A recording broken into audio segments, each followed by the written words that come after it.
Las Escrituras nos mencionan que Cristo es la cabeza de la iglesia. Así lo menciona el apóstol Pablo.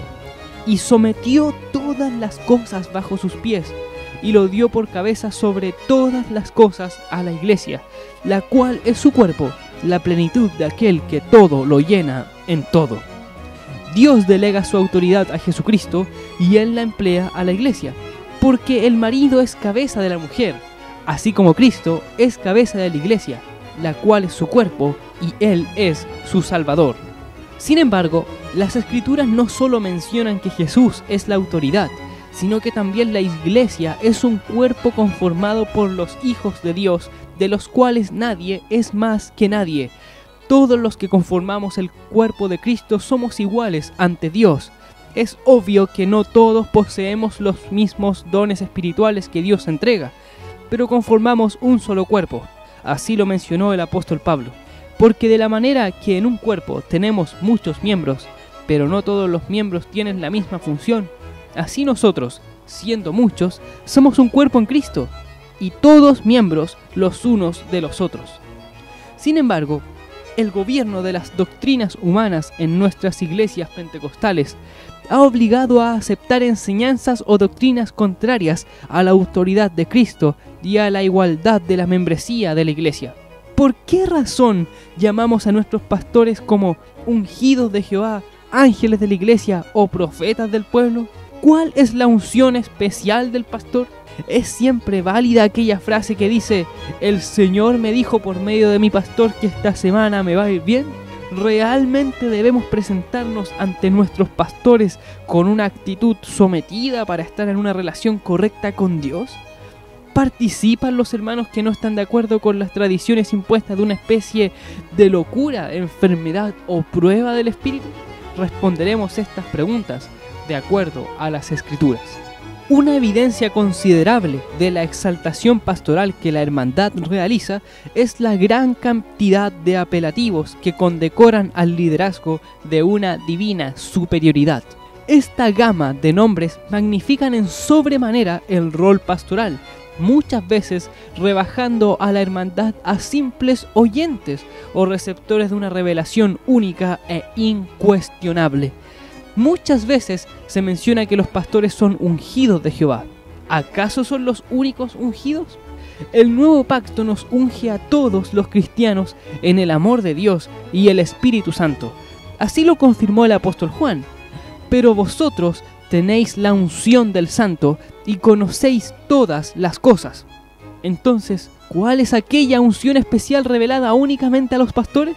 En la palabra de Dios, el título de ungido de Jehová estaba empleado únicamente a los sacerdotes ungidos de la ley mosaica, a los reyes de Israel y a los descendientes de David. Entonces cabría preguntarse si son los actuales pastores descendientes del linaje judío, sacerdotes levitas o hijos de David.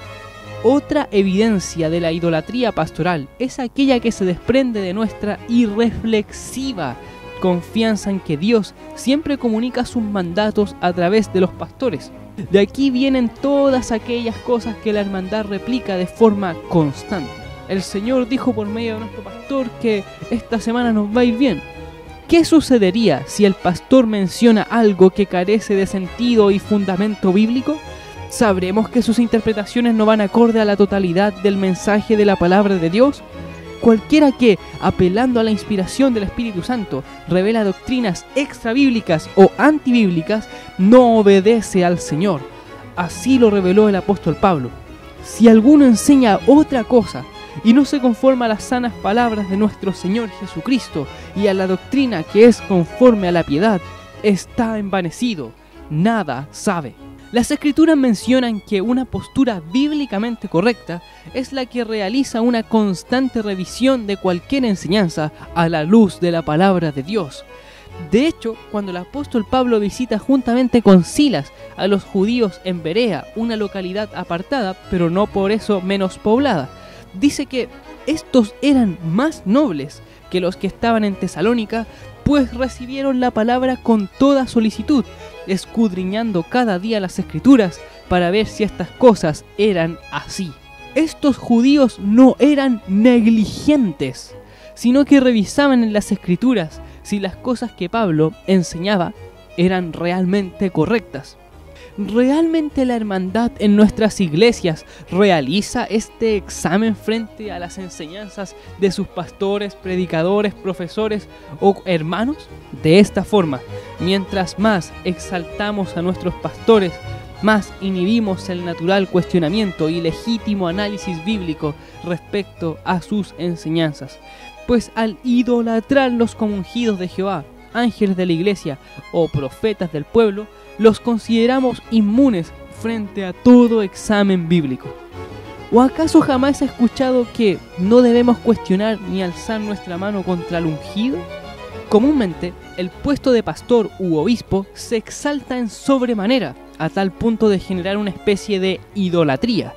Es parte de nuestra doctrina, humana y no bíblica, la enseñanza de esta sumisión a los pastores, que debemos presentarnos ante ellos con sometimiento a fin de estar en una relación correcta con el mismo Dios.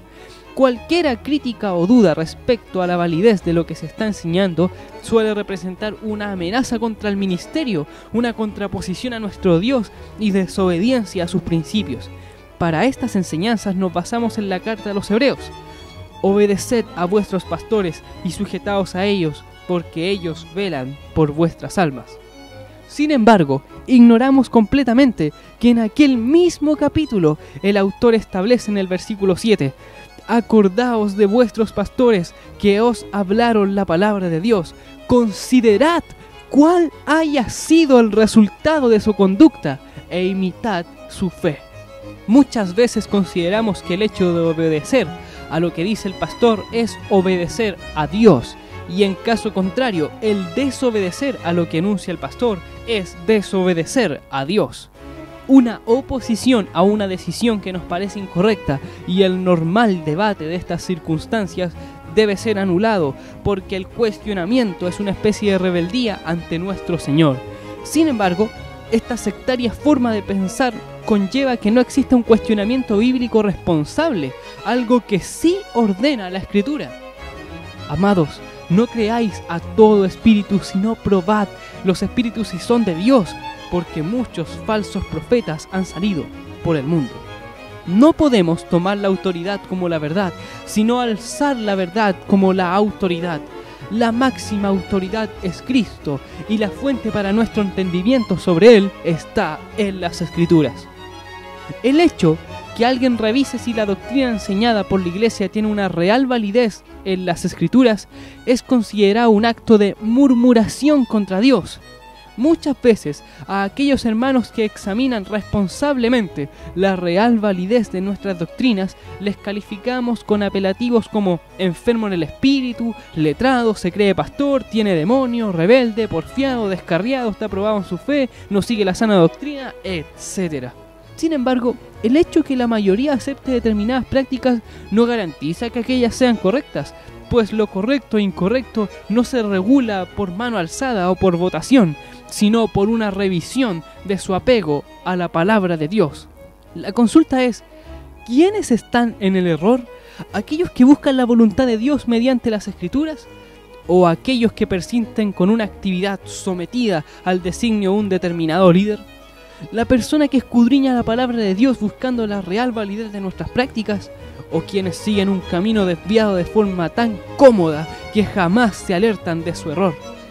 Por lo tanto, es muy probable que toda una iglesia siga un conjunto de tradiciones humanas que no llevan a destino alguno, y pueda que solo uno esté en lo correcto, renovando su entendimiento de la voluntad de Dios a cada instante por medio de la santa palabra de nuestro Dios y la comunión con Él. El entendimiento de Dios por medio de su santa palabra y de su Santo Espíritu es el mejor antídoto contra las tradiciones humanas, las cuales no son más que una droga mortífera que nos separa de Cristo.